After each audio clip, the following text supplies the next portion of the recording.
Bem-vindos a mais um Giro Sindical. O Giro Sindical é uma parceria entre o Diese e o SINDIC-CT. Diese é o Departamento Intersindical de Estatística e Estudos Socioeconômicos, e SINDIC-CT é o Sindicato Nacional dos Servidores Públicos Federais da área de Ciência e Tecnologia no setor aeroespacial. No último dia 5 de maio, para tentar turbinar a indústria automotiva, o governo publicou a medida provisória número 1175, que trata de descontos para aquisição de veículos novos e renovação das frotas de veículos de carga e de passageiros.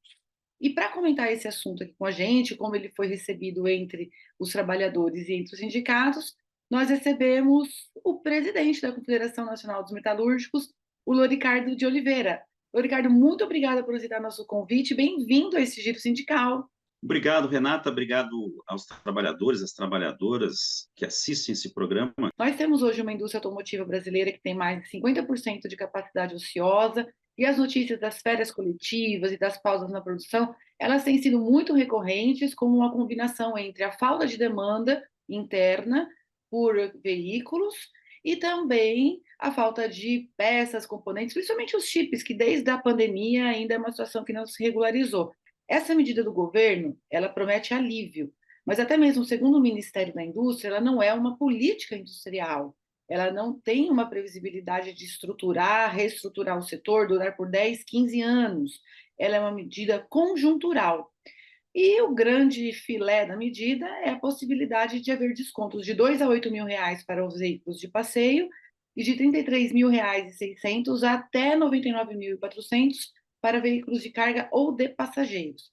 Ela deve vigorar por 120 dias ou até o fundo destinado a ela de 1,5 bilhão perdurar. Essas medidas, elas vão estimular o consumo nos próximos meses? Terão impacto no setor, sobretudo pensando no emprego e na produção? Primeiro, quero registrar que esse ensaio do governo, né, de promover um formato de retomada da produção automotiva, esse setor, ele é fundamental porque é uma visão já de que é possível construir uma política industrial no Brasil. A segunda questão é que o formato como o governo faz, o próprio governo está dizendo que não é uma política industrial, realmente não é uma política de incentivos, né, para um setor de curto prazo. Nessas medidas, elas não estão visando o emprego, né? Ela não diz qual é o número de empregos que vai gerar, é um fomento, né, de que é possível aqueles trabalhadores que estão em layoff, aqueles trabalhadores que estão em férias, aquelas empresas que estão paradas, né, façam uma retomada. Nós acreditamos que é possível, nesses 4 meses, retomar a produção. Não quer dizer que retoma, né, definitivamente uma produção a longo prazo, porque não é isso que a medida está destinando e está falando. Esses descontos que a gente mencionou, eles estão atrelados a 3 critérios: social, ambiental e industrial. O social é quanto menor o preço do veículo, isso pensando nos veículos de passeio, maior o desconto. O ambiental, ele depende do tipo de fonte de energia e do consumo dessa fonte. Fonte mais limpa, mais desconto. Menor consumo de energia, mais desconto. E o econômico, esse que eu chamei de produtivo, ele é a densidade produtiva, ele é o quanto esse veículo, esse produto contém de partes e peças nacionais. Quanto mais a produção nacional estiver presente, maior o desconto. É importante que, para uma futura política industrial, o emprego seja considerado? Não pode haver política industrial se não houver participação dos trabalhadores nessa conversa. Porque senão você cria uma política econômica social, verdade, que você está dando oportunidade para as pessoas, mas também não tem linha de crédito. Qual é a linha de crédito que tem para os trabalhadores acesso a esse carro? Vamos combinar, né? Um trabalhador que ganha aí 3 mil reais, eu estou falando um valor assim razoável, né? Não estou falando do salário mínimo, mas uns 3 mil reais. Mas mesmo esse trabalhador que tem uma média salarial desse formato de 3 mil reais, quantos anos ele vai ficar para pagar um carro desse? Não é pouco tempo, né? E tirar dinheiro da onde? Então, precisa ter um financiamento dos bancos públicos quando se fala do social. E quando se fala do social, e por isso que eu falei da importância dos trabalhadores nessa conversa, porque nós queremos discutir qual é o número de empregos que as montadoras vão gerar. Essas empresas vão investir aonde? Vão investir em inovação, vão investir em tecnologia, vão investir no quê?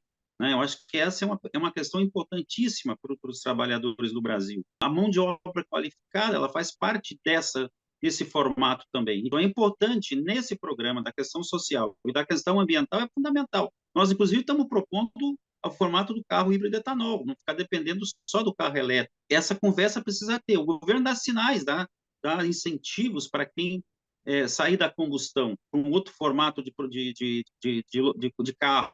Quando a gente fala isso, nós estamos falando também, né, da questão econômica, da questão da logística, da mobilidade, porque aí entra ônibus, entra caminhões. Né? Aqui, qual é a mobilidade brasileira necessária e adequada para a população brasileira? Hoje nós temos os Uber, né? Os Ubers, que eu digo, os aplicativos, os carros de aplicativos.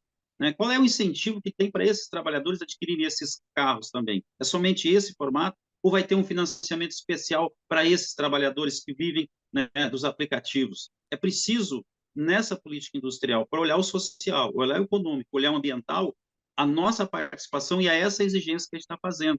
Que o tripartismo, desse grupo de tripartismo, né, esteja lá o governo, os trabalhadores e os empresários, para que não fique de uma mão única. Quer dizer, os empresários ganham a lucratividade, aumentam a sua produção, mas em contrapartida, né, tem um aumento no PIB da questão da produção, mas e os trabalhadores no seu direito? Se nós pegar as montadoras, por exemplo, você pega uma montadora em São Paulo, né, na região de São Paulo, a maioria trabalha 40 horas, mas se você pega uma montadora que sai de São Paulo, do eixo São Paulo, você já tem 48 horas, tem uma renda menor, não está dentro da média. Né? Como é que fica essas montadoras que vão ter as mesmas condições de produção e de comercialização? Então, acho que essa é uma questão importantíssima que precisa para ter a igualdade no Brasil, né, da renda e desses trabalhadores que fazem as mesmas funções lá no Pernambuco, lá em Santa Catarina, lá em Minas Gerais, aí em São Paulo, mas são diferentes os direitos, são diferentes, né, a própria renda. Então, o governo precisa trabalhar e trazer para dentro os trabalhadores para esse debate numa comissão que seja de construção nacional. Continue nesse giro sindical que a gente volta já.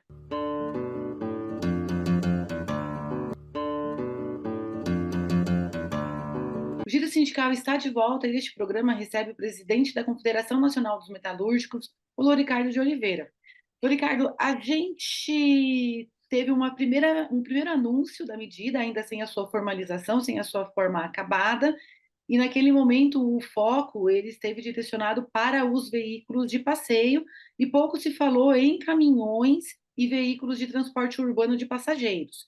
Agora, depois do dia 5, com a medida formalizada, já na forma do seu texto, o texto que foi encaminhado, esses setores eles estão presentes, inclusive de 1,5 bilhão, eles ficam com 1 bilhão do financiamento, enquanto veículos de passeio ficam só com uma terça parte, com os 500 milhões do fundo destinado. Como que é a configuração do setor metalúrgico entre esses três segmentos? Transporte urbano de passageiros, transporte de carga, transporte de veículos. Qual é o setor que produz mais? Como é que estão distribuídos esses trabalhadores? Olha, não dá para negar que o setor de automóveis é o que mais emprega, né? Em torno de 400 mil trabalhadores. O setor de ônibus já é menor, né? Não tem a diversidade aqui do número de trabalhadores, mas é bem menor o número de trabalhadores que produzem ônibus, mas também, né, em caminhões, né?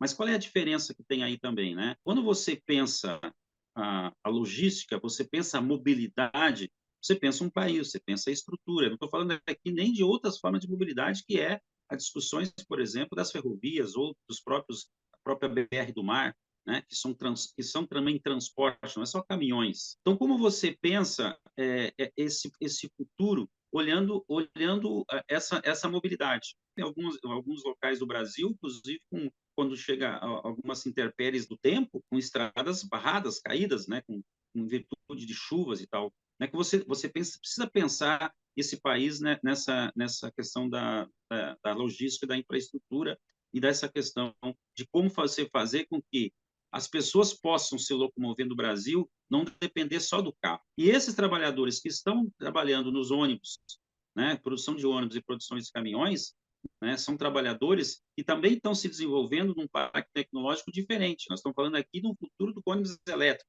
Já tem, inclusive, há pouco tempo, um outro governo que passou aqui, estava, inclusive, importando 300 ônibus da China, elétricos. Né? E quando a produção brasileira depende muito ainda da China, como é a questão das baterias. Então, essa produção dos ônibus e dos caminhões, ela tem que estar ligada a essa questão da mobilidade, a essa questão da logística brasileira. E não adianta só você fabricar caminhões, porque os caminhoneiros autônomos, né, eles, se não tiver uma política de incentivo para eles poderem comprar esses caminhões, quem vai usar esse dinheiro da compra dos caminhões vai ser as grandes transportadoras, não vai ser o caminhoneiro autônomo que tem lá seu caminhãozinho para trocar. Então, é preciso olhar essa produção brasileira, né, e essa logística de onde estão as produções. Você olha a produção de ônibus, está no Rio Grande do Sul, está em São Paulo, está no Paraná, né? Você olha a produção de caminhões, é a mesma coisa. Então, você precisa ter esse olhar estratégico para o Brasil, olhando o conjunto da mobilidade urbana, olhando os trens, olhando a questão fluvial, a questão dos ônibus, aliás, em muitos locais, em muitas localidades, é uma grande precariedade, né? Inclusive do transporte escolar, né? O incentivo ao poder público, compra de ônibus escolares para incentivar essa produção. O que está acontecendo no Brasil dessa política que o governo está propondo é um embrião de uma política industrial. Ela precisa ser muito mais forte, olhando também essa história da mobilidade. E os metalúrgicos, eles são uma das categorias no Brasil que mais sentem a diminuição da indústria. E há muito tempo os metalúrgicos já vêm discutindo a necessidade da reindustrialização, ou agora, como alguns estão chamando, da neoindustrialização. O que os metalúrgicos estão defendendo para uma política industrial para o setor? A melhor política industrial para os trabalhadores é aquela que gera emprego de qualidade e que reduz as desigualdades. Eu acabei de dizer o que são as montadoras. As desigualdades que tem no país de renda, de direitos, e às vezes a mesma montadora.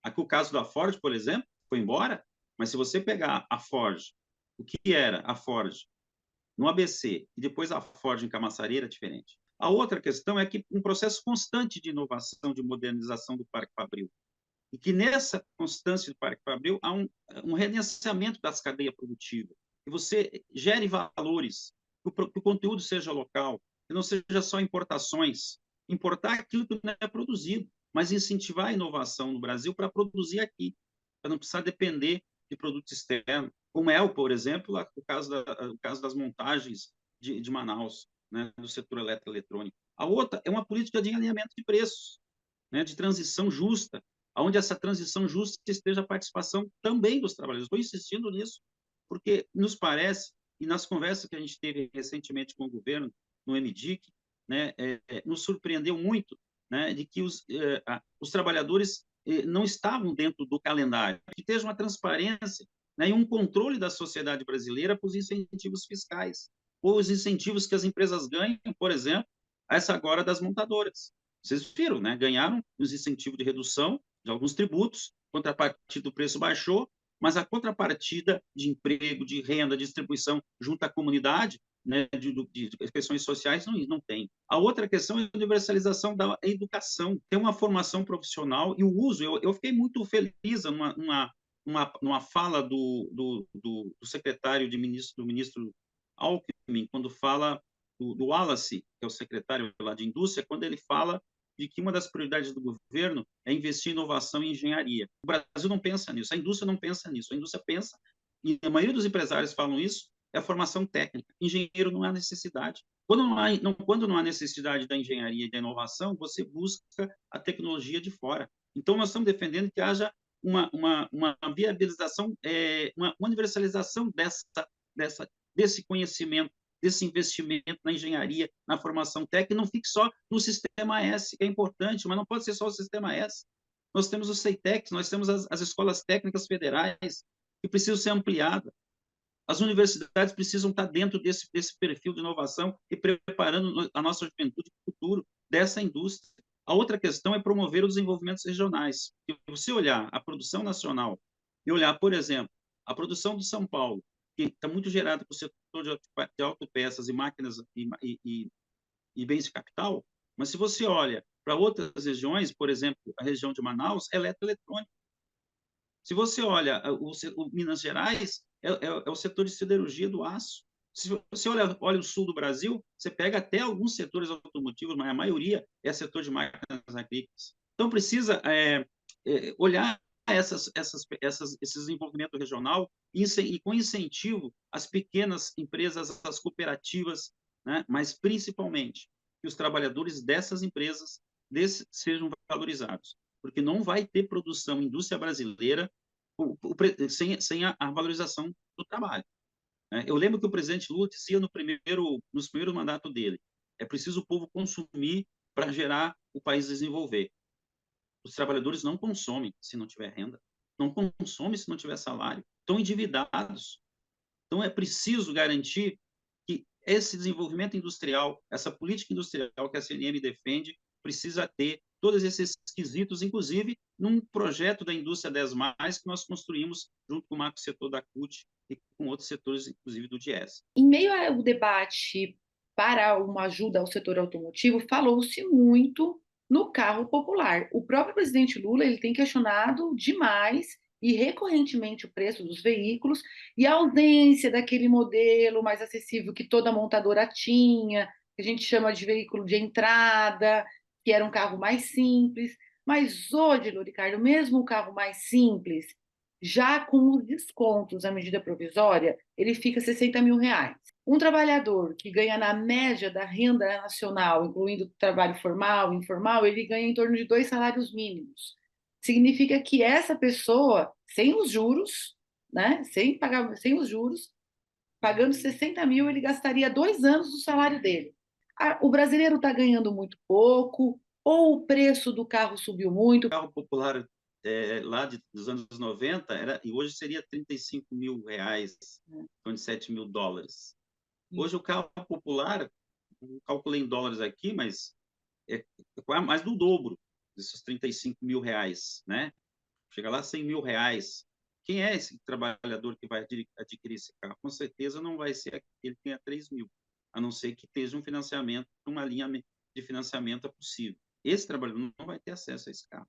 Ele vai continuar com o carrinho dele lá, comprado lá numa agência de carros usados, né? Talvez a palavra carro popular não seja o melhor nome para as pessoas terem acesso. Agora, você imagina um país como o nosso, que ficou tantos anos sem um aumento real de salário mínimo. Em muitas categorias nossas, ganhando, em muitos locais, ganhando menos. Né? Quando ganhava o NPC, o de reajuste salarial, ganhavam menos, né? Ainda ganhavam menos. Uma política salarial de muitas empresas de achatamento do valor salarial, do teto salarial. Quer dizer, tu tirou muita gente que ganhava mais ou menos para ganhar outra gente que ganha menos. Hoje os jovens, você sabe disso, a maioria da juventude não quer ir para uma indústria para trabalhar com serviço muitas vezes penoso, né, para trabalhar e ganhando um salário que ele pode ganhar trabalhando no aplicativo, trabalhando num telecenter, outro serviço que não seja o da indústria. Então, o salário ficou menor, as pessoas estão ganhando menos, né? Então, como você fazer um carro popular onde você possa ter um valor maior, inclusive, do que era lá o carro popular dos anos 90, para um carro agora? Então, o desafio é grande. Então, esse carro popular, eu não usaria esse nome. Está sendo usado, mas eu não uso esse nome, não. Eu acho que é um carro de menor valor, mas não é carro popular. Para os trabalhadores que estão assalariados, com salário... Aliás, a maioria dos trabalhadores do Brasil hoje, né, inclusive na nossa categoria, boa parte ganha em piso salarial, que varia em torno de R$ 1.700, R$ 2.000, anda por aí em média. Imagina esse trabalhador adquirir um carro assim. Ele vai ter que trabalhar muito sem comer, né, sem gastar em vestir, sem gastar em nada. Por isso que eu estou dizendo que a política industrial precisa da nossa participação, senão fica apenas uma política de incentivo às grandes montadoras. Precisamos estar cientes de que os trabalhadores precisam e os sindicatos têm esse papel importante nesse debate. Nós temos feito esse debate nos nossos sindicatos e a confederação também. Continue com a gente que nós voltamos já já.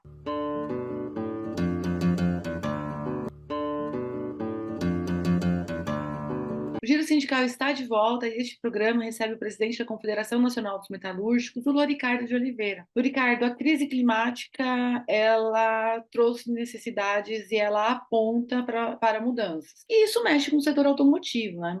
O setor automotivo, ele não é o principal responsável pela emissão de gases de efeito estufa no Brasil. O setor de energia, onde o transporte está incluído, ele foi responsável por 18% das emissões do ano de 2021. ainda assim é um setor chave para a transformação. Como é que esse setor ele vem se preparando e vem contribuindo para a redução das emissões? Primeiro que a política energética, ela é algo de soberania nacional, segurança e soberania nacional. Você está tratando de algo que toca a vida nacional, seja ela produtiva, seja ela... Então, se você não tem energia, você não tem comunicação, você não pode fazer com que a indústria ande, como o país se desenvolva. E também é uma questão de desenvolvimento econômico e social, produtivo e social, né? Como eu falo produtivo, você tem que olhar as inovações que vêm. A nossa proposição do carro, por exemplo, o Brasil hoje não consegue segurar um carro elétrico, porque não tem energia sustentável para isso. Não é só dizer assim, ó, agora entrou no modismo, estou no carro elétrico, agora o ônibus é elétrico, mas o ônibus elétrico também depende da bateria da China, né? Você se torna um país, em vez de ser independente na soberania, totalmente dependente. E também é uma questão de proteção social, né? Se você olha os programas de energia, você até pouco temos de energia para todos. Eu já digo o seguinte: nós estamos ter que trabalhar com energia solar para todos, né? Porque hoje quem bota energia solar está nas mesmas condições daqueles que compram o carro de 100, 150, de 100 mil reais. Não é o trabalhador, aquele que faz a produção girar. Então, para ter esse carro elétrico, para ter esse carro formado, então são esses problemas. Por isso que nós propusemos, inclusive, uma discussão energética que saísse da combustão e fosse para o híbrido etanol, né, da produção, inclusive incentivando a agricultura, né, que é a questão da cana. Então, nós precisamos, né, pensar esse formato. Então, uma eletricidade sustentável, que seja economicamente sustentável, respeitando o meio ambiente, respeitando as famílias, né, as próprias transições das águas. Então, você precisa ter esse controle e favorecer uma energia. Por isso que é importante isso que o governo faz nessa questão ambiental, dar incentivos para quem parte para outros modelos de energia, não só a combustão. Então, é importante isso para nós. Então, é fundamental isso, porque além de ser educativo, além de ser um olhar para o futuro, é também dizer que é preciso repensar a matriz energética brasileira, né? Mas olhando a participação da sociedade, né? Ela não pode ser algo unilateral, digamos assim, o governo fez isso, né? Juntamente com as empresas de automóveis, enfim, as empresas de eletrificações. Nós precisamos trabalhar a participação da sociedade, dos usuários, daqueles que são, nós que somos usuários, nós que estamos usando o nosso carro, estamos usando a nossa eletricidade, que estamos usando as energias que são fornecidas. Então, é preciso ter essa participação importante. A outra questão é aquilo que eu falava da questão dos trabalhadores. É preciso ter uma mesa nacional, né, com a participação nossa, né? Porque olha o que foi, por exemplo, a privatização da Eletrobras. Nós temos que rever essa privatização, né? Esse desmonte que houve da Eletrobras. Isso, como eu falava no início, é a discussão da soberania, é a discussão de segurança nacional, né? Assim como, né, a siderurgia é importante para o Brasil, para o desenvolvimento das infraestruturas. Nós estamos falando do aço aqui. Aliás, eu não falei do aço, do preço do aço, né, que faz parte também, junto com a questão energética, da soberania nacional. Então, é importante isso, é importante e é fundamental. E esse é o passo que nós estamos discutindo e estamos levando para os trabalhadores, estamos levando junto à nossa base, né, incentivando, inclusive com os debates com os governos e com os empresários. Então, é preciso fazer essa conversa para poder desenvolver esse direito a esse uso, que a energia é um uso para todos, como a água é uso universal para todos. Nós temos aí uma MP com uma vigência de 120 dias ou até o teto do fundo de 1,5 bilhão destinado a ela. São 500 milhões para carros, 700 milhões para transporte de carga e 300 milhões para transporte urbano de passageiro. Tendo em vista essa finitude, qual será a estratégia dos sindicatos para retomar o patamar, pelo menos retomar o patamar anterior de produção e emprego? Nós temos uma janela, um respiro. Que nós possamos construir uma política industrial, né, olhando todo esse universo do Brasil, né? E quando se trata do setor automotivo, não é possível discutir o setor automotivo sem discutir o Brasil todo e discutir a mobilidade, né? Discutir carro é discutir mobilidade, discutir ônibus é discutir mobilidade. Discutir caminhões é discutir transporte, logística. Você olhando transporte de trem no Brasil, nas ferrovias, aliás, quando foi discutido o marco das ferrovias, no outro governo passado, nós não fomos nem convidados. Então, nós precisamos discutir isso, porque o Brasil não tem capacidade, por exemplo, de produzir trilhos de trem. Tem que estar importando. Como é que você faz essa produção nacional? Como é que você discute uma BR do mar, onde você trabalha com serviço de cabotagem brasileira à base de navios estrangeiros? Então, você precisa olhar esse Brasil para frente. E pensar em um formato de indústria nacional, indústria brasileira, nós precisamos olhar isso. Então, esse é o desafio que nós temos pela frente. Olhar a nova política industrial, onde olhe o Brasil não dos próximos 4 meses, mas o Brasil dos próximos 30 anos. Qual é o Brasil que nós queremos daqui a 30 anos numa produção industrial? Seja ela no setor automotivo, seja ela nos bens capitais, do setor naval, da siderurgia, do eletroeletrônico, nós precisamos conversar sobre isso. E, para isso, precisa a participação nossa. E nós temos participado muito pouco das políticas que os governos têm feito. Agora, no presidente Lula, nós estamos abriu-se as portas. Nós estamos sendo recebidos. Isso é muito importante. Agora, é preciso também que essas políticas, ao ser implementadas, sejam combinadas conosco também. Então, essa é a esperança que nós temos. E, para isso, essa política precisa ter emprego de qualidade, renda, precisa ter a participação nossa, com direitos. E esse é o desafio que nós temos pela frente, inclusive respeitando os sindicatos, né? Respeitando o nosso direito sindical, porque só existe um país forte quando tem sindicatos fortes, porque sem os sindicatos fortes, nós acabamos vendo o que está acontecendo em muitos locais aí, que é a anomalia do trabalho escravo, né? Onde você pode olhar, onde não tem sindicato, tem trabalho escravo. Onde tem trabalho escravo, o produto é um produto que sai criminalizado. Isso nós precisamos combater, e essa é a tarefa nossa numa política industrial. Te agradeço demais. Muito obrigada. Obrigado, Renato. Obrigado aos ouvintes, aos trabalhadores e trabalhadoras, ao povo, à sociedade que assistem. Nós precisamos construir o futuro. E o futuro é feito por nós, aqueles que produzem a riqueza desse país. Grande abraço a todos e todas. Obrigada. Seguimos.